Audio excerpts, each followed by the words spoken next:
Vamos a hablar es Andrés Arauz, economista. Está con nosotros. Le vamos a dar la bienvenida. Necesitamos que abra el micrófono respectivo para poder estar con la entrevista en estos momentos. No lo vamos a escuchar si no se abre el micrófono. Son las 6 de la mañana con 15 minutos, 6:15 minutos. Andrés Arauz, hola, ¿qué tal? ¿Cómo vamos? Muy buenos días. ¿Cómo le trata la vida, Andrés? Buen día. Muy buenos días, William, aquí en la ciudad de Guayaquil, Ah, ya está en Guayaquil. compartiendo. Ya. Acá estamos, sí, sí, sí, en Guayaquil, compartiendo con la ciudadanía. Vamos a tener una serie de reuniones por acá y bueno, ya preparándonos para el camino hacia adelante. Yo pensaba que estaban el día de mañana en Guayaquil, si no, aquí estábamos en la cabina recibiéndolo para tomarnos un cafecito. Aquí hay el buen bolón, aquí hay el buen encebollado, aquí hay el arroz con menestra y carne asada. Todo esto hay. Andrés, lo de Colombia, lo del fiscal Barbosa y todo lo que se ha ventilado, ¿cómo lo deja a Andrés Arauz? Porque aquí en el Ecuador desistieron de ese tema que tenía que ver con el Ejército de Liberación Nacional, donde se lo acusaba o donde te acusaban. Realmente eso perjudicó en la campaña enormemente, Andrés. Pero claro, pues recuerda que sacaron a pocos días de la primera vuelta Severenda, una notición que ocupó las planas de los periódicos, los noticieros, los titulares, hicieron unas micro campañas en las radios diciendo, Ah, con una voz gruesa, decían, ya- noticia urgente, ¿no es cierto? Noticia de No, última hora. de evidencia el financiamiento del ELN a la campaña Andrés Arauz, más información más adelante, y luego no sacaban nada. Pero eso fue por todo el país y realmente eso tuvo un impacto fuerte en la primera vuelta claro, nos frenó, creo, la posibilidad de ganar.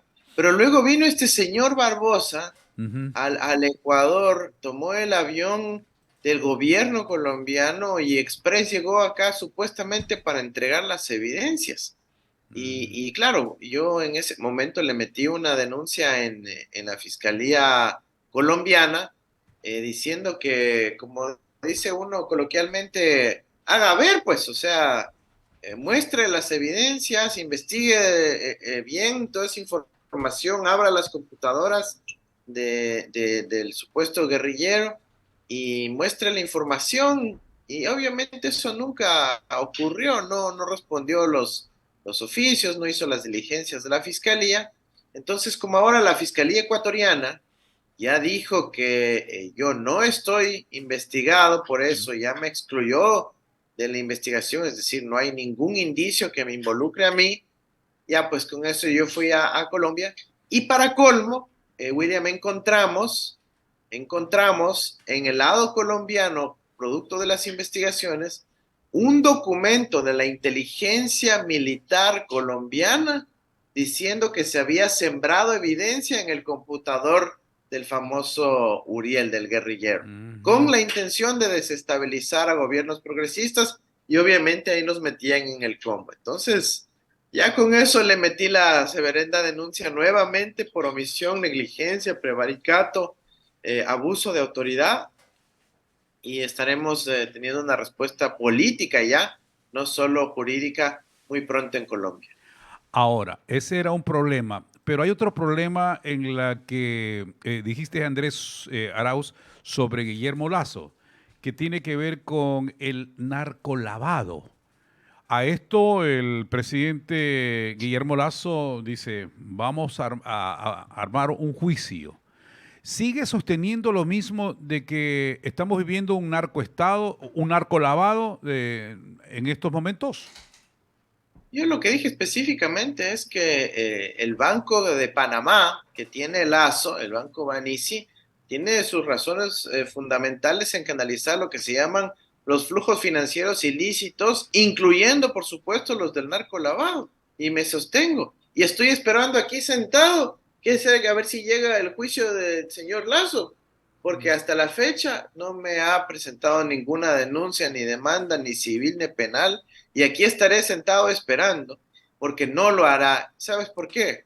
porque en el derecho penal, cuando se denuncia por calumnias, me da a mí la posibilidad de obtener documentos de forma oficial, en este caso desde la ciudad de Panamá, para poder demostrar fehacientemente lo que yo estoy argumentando. Por ejemplo, el señor Lazo hace pocos meses decía que ese Banco de Panamá no es de él, pero ahora se ofende si hablo de ese Banco de Panamá. ¿Ah? Sale a defender con todo a su banquito en Panamá. Entonces, ahí se nota clarito que sí es de él, está confesando, ¿no es cierto? Que sí ha sido de él el banco, y resulta que si se demuestra que es de él el banco, ahí cae o incurre en la prohibición del artículo 4 de la ley del pacto ético aprobada en el 2017, y ahí marcha nuevamente el señor Lazo. ¿De dónde salen las cifras, los números, Andrés, sobre lo que obtiene Guillermo Lazo en ganancias con su banco? Porque también de esto hablaste el otro día. Sí, Guillermo Lazo está ganando 100 millones de dólares al año, es más, 109 para ser específico, en el caso del Banco de Guayaquil, una cantidad mayor si ya sumamos las cifras y las utilidades del banco también en Panamá, desde donde se saca dinero del Ecuador para mandar allá a Panamá y guardarla o invertirla en otros lados. Y esto pues es complicado, doloroso, porque lo que está haciendo es enriqueciéndose a costa del dinero que sale del Ecuador.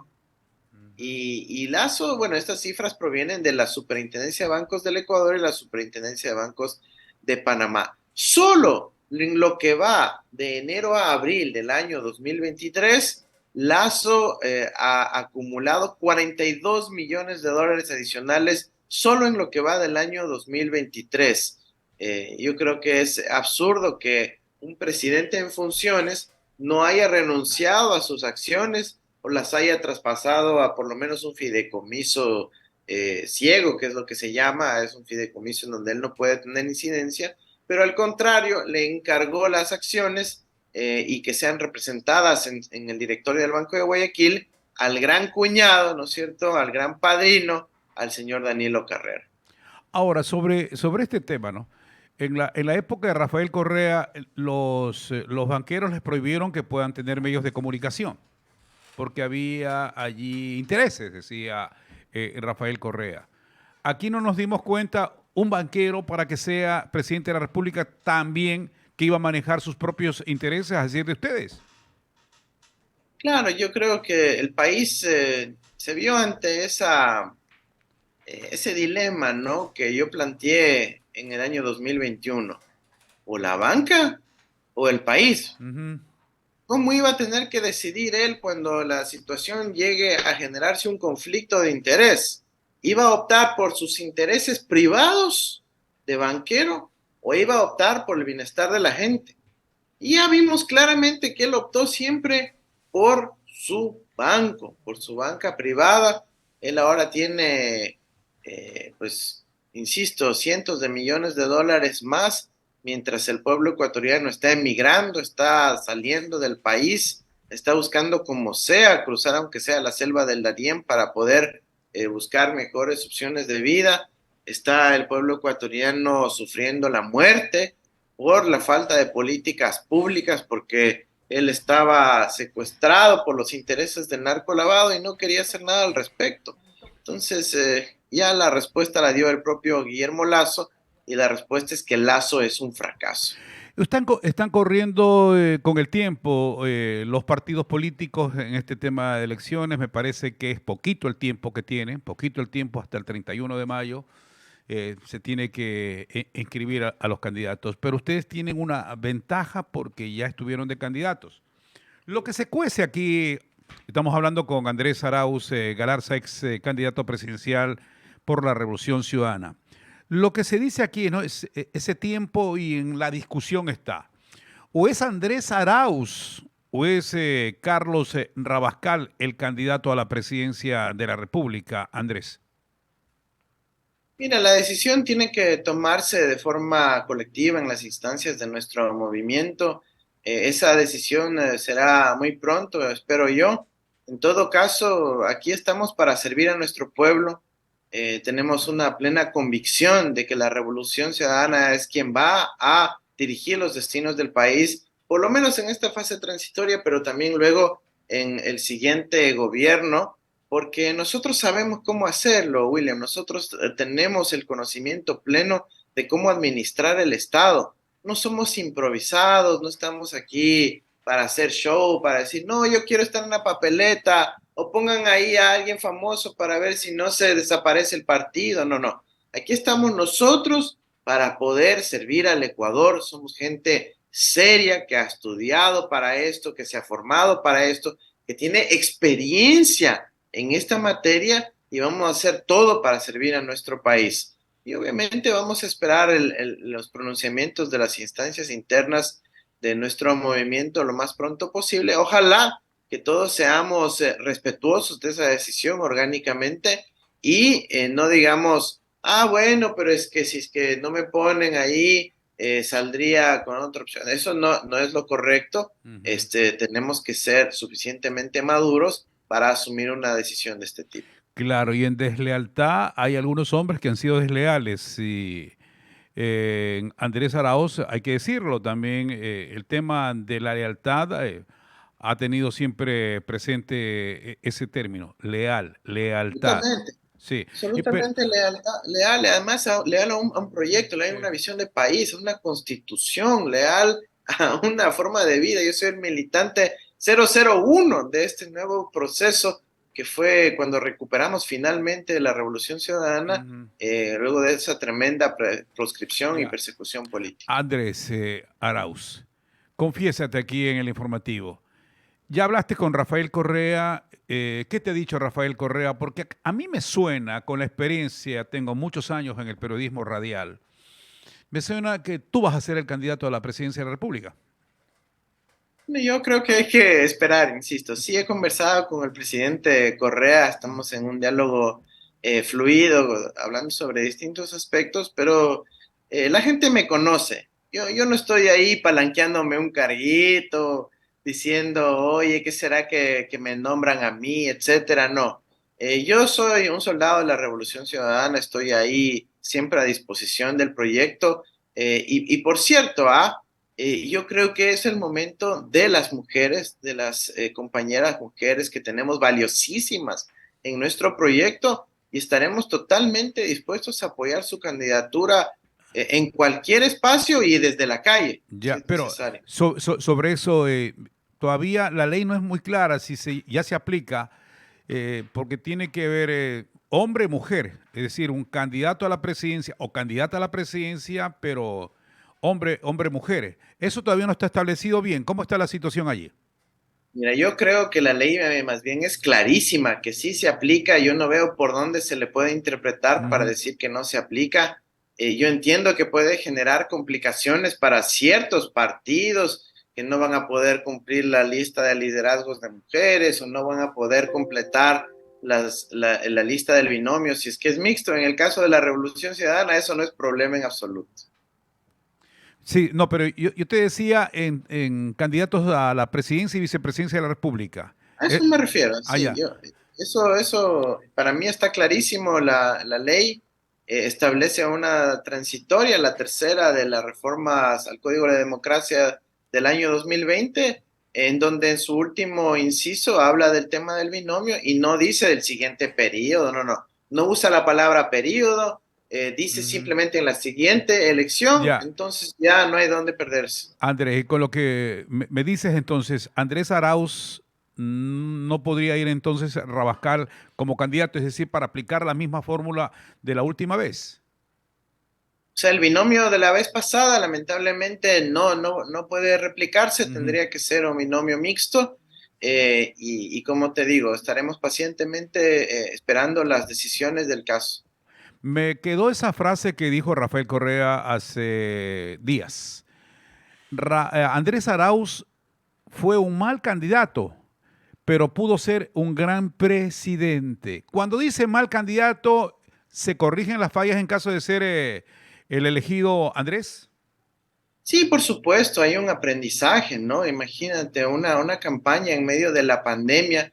Yo había estado haciendo mi doctorado en México cuando se me convoca a participar y obviamente yo como soldado de este proyecto asumo el desafío y la responsabilidad. Vengo al Ecuador y recordemos que si es que Rafael Correa me propuso la vez pasada ser candidato, no era pues por la estética, por el tamaño de mis facciones o por cómo yo me muevo. No, no, él buscaba el que podía ser el mejor presidente del Ecuador, el que pueda administrar el Estado, dar soluciones a la gente, actuar en materia de seguridad, el que pueda planificar las acciones. Mira, William, hay muchos compañeros míos en la izquierda latinoamericana que no les gusta lo que hace Bukele, pero yo creo que hay cosas ahí en lo que está haciendo que son importantes, que hay que rescatar. Por ejemplo, la diferencia del rol del Estado. Él dice, aquí no deben haber armas por parte de grupos privados o armados o empresas o del sálvese quien pueda, sino él dice, el Estado tiene que poner orden en la sociedad y el Estado significa que solo el Estado puede ejercer lo que se llama científicamente el monopolio de la violencia. No es que aquí todo el mundo viene aquí a disparar en esta sociedad, no, el Estado tiene que ejercer y él armó eso no de forma improvisada, sino con un documento clave que se llama el Plan de Control Territorial, que tiene 7 fases, pero de las cuales solo 5 son públicas y que establece una planificación adecuada en el marco de 4 o 5 años.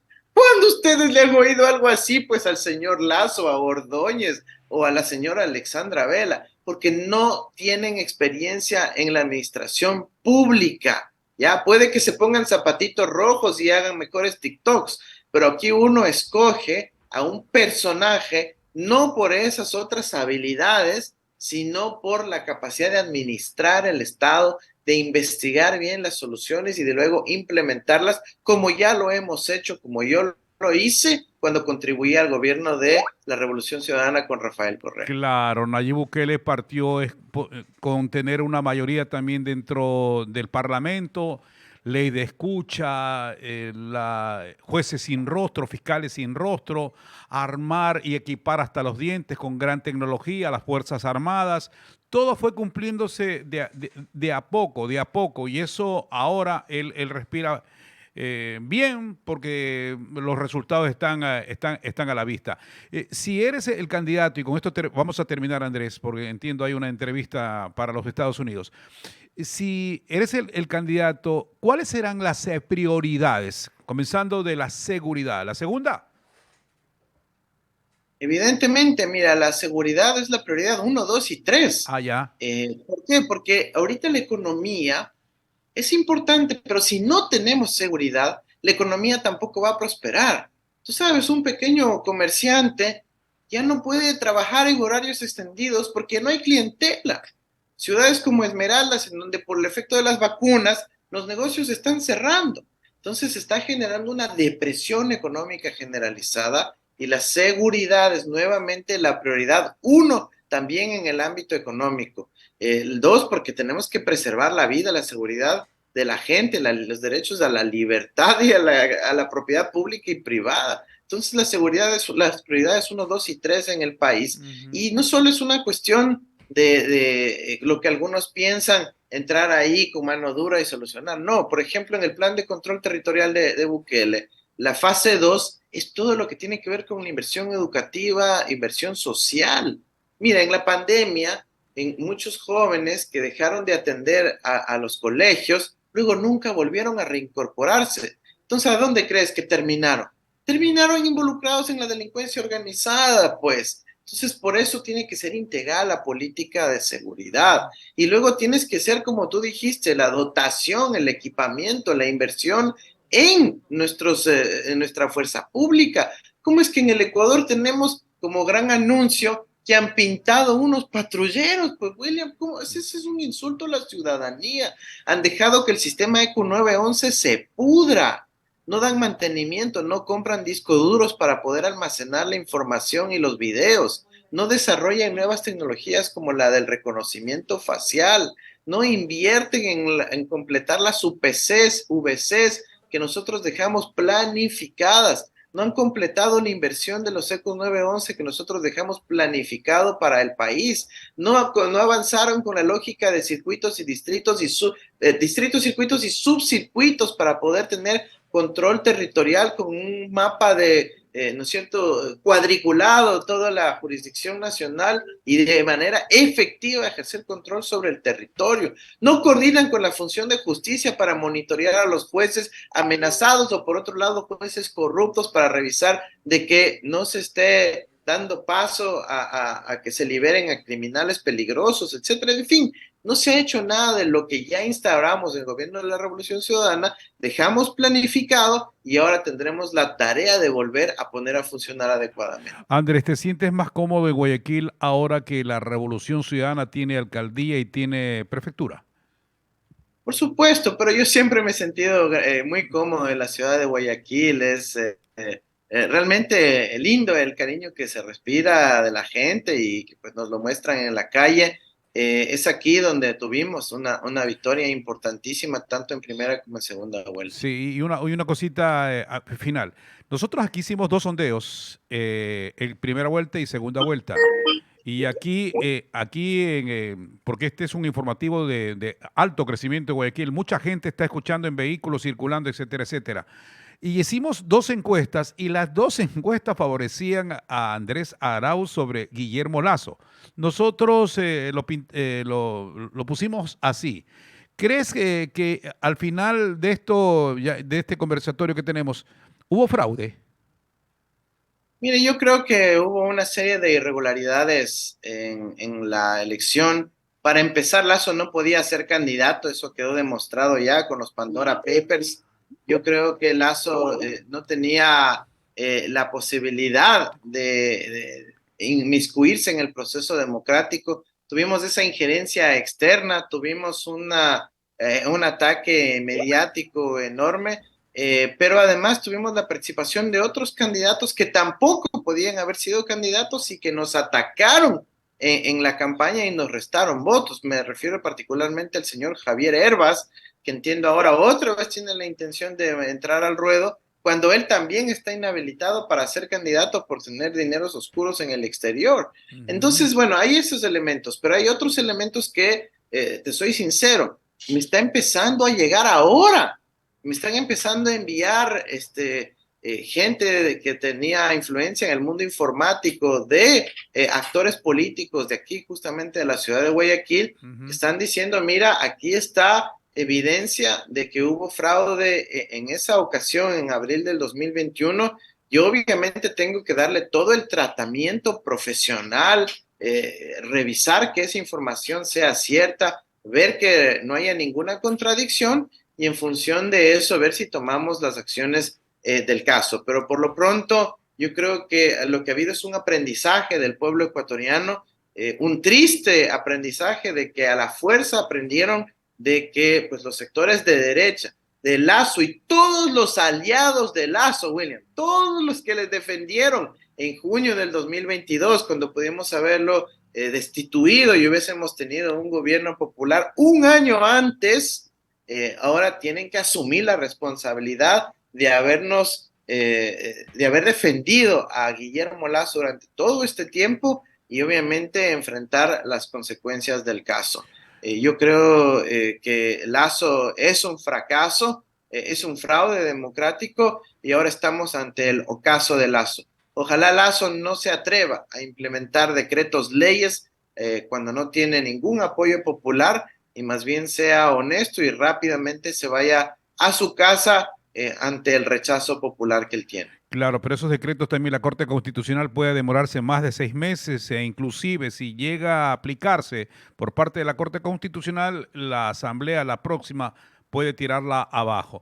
Andrés, la próxima que estés en Guayaquil y si eres el candidato a la presidencia de la República, por favor, aquí en cabina para tomarnos un cafecito y hablar y hablar y hablar de muchas cosas y hablar de este puerto. Un abrazo a la distancia, Andrés. Muchísimas gracias, William, con todo gusto. Ahí pondrás un boloncito y ahí con todo gusto voy. ¿Ya? Correcto. Muy bien. Gracias, gracias Andrés. Son las 6:40. Vamos a una pausa. Regresamos enseguida.